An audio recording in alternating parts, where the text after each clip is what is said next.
Welcome to Unveiling Reality, which is not so much a promise as an intention. Through this medium, we hope to help sort out some of the important facts from the fiction and disentangle the many distortions, the disinformation, and downright lies we've been confronted with daily on television, in radio, newspapers, from politicians who should know better, from pundits of every stripe, and unfortunately, also from journalists who, sadly, often unquestioningly accept propaganda, handouts, or produce reports they hear or are given without checking. At the same time, we shall endeavor to feature the work of those honest journalists who often struggle to counter the well-moneyed barrage of self-serving and dangerous fake news and propaganda. Given the recent and ongoing horrors in Gaza, it seems essential, even though we are based in South Africa, that we take a much clearer look with the advantage of hindsight at the events of October the 7th and the reports and the propaganda blitz that emerged from it. In the first place, we should accept, as even Israel's newspaper of record, Haaretz, did and does, that Gaza was in effect an open-air prison, barricaded by the Israeli regime. And as the Haaretz headline, based on the October the 7th, noted on October the 9th, that cruel price was best described, I think, as a prison breakout, organized secretly and obviously highly efficiently by the largest and best organized militant group within Gaza. It's probably 30,000 strong by everybody's estimates, including the Israelis, known as the Al-Qassam Brigades, which is the military wing of the Hamas political movement that governs Gaza.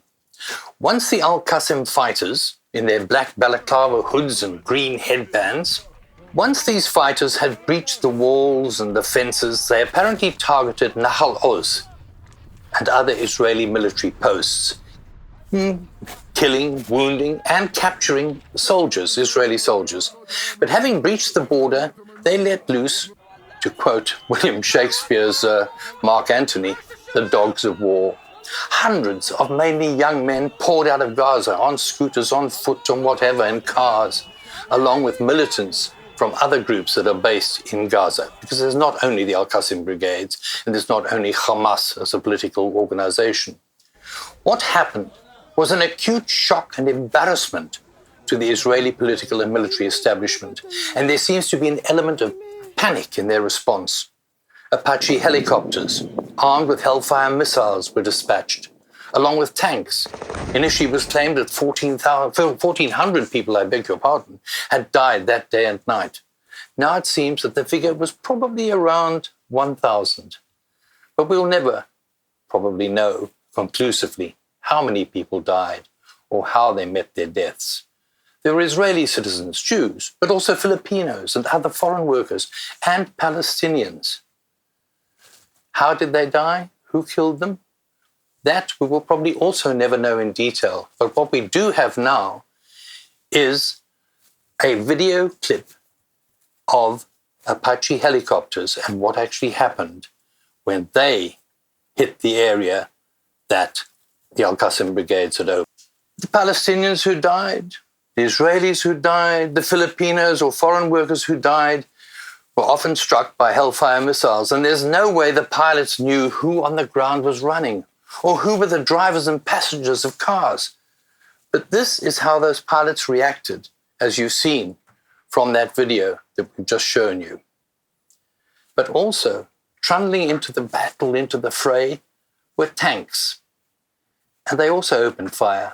As Max Blumenthal, editor-in-chief for the Grey Zone News website, that excellent website, reported. And that everyone was killed except for her and her captor, who used her as a kind of human shield in order to guarantee his own safety when he surrendered. She saw her own partner, whose hands had been bound by her captors, get shot by Israeli special forces, and then they lobbed 2 tank shells into the home that she had been in. This is not to say that most or even many of the deaths on that day were from Israeli fire. What the evidence does indicate now is that even if there was a suspicion that a Gazan, a terrorist, was in the firing line, the order was to fire. This is known actually as the Hannibal Doctrine. And if there was collateral damage, to use that awful word from the Vietnam War days, in killing some of your own side, well, so be it.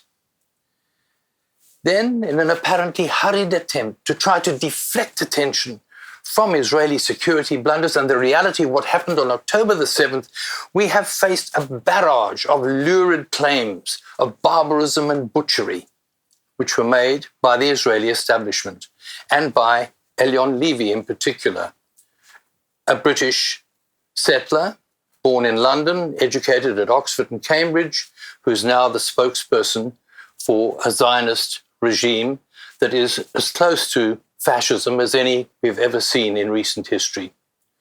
And this atrocity propaganda was taken up without question, not only by the likes of US President Joe Biden, but also by media outlets.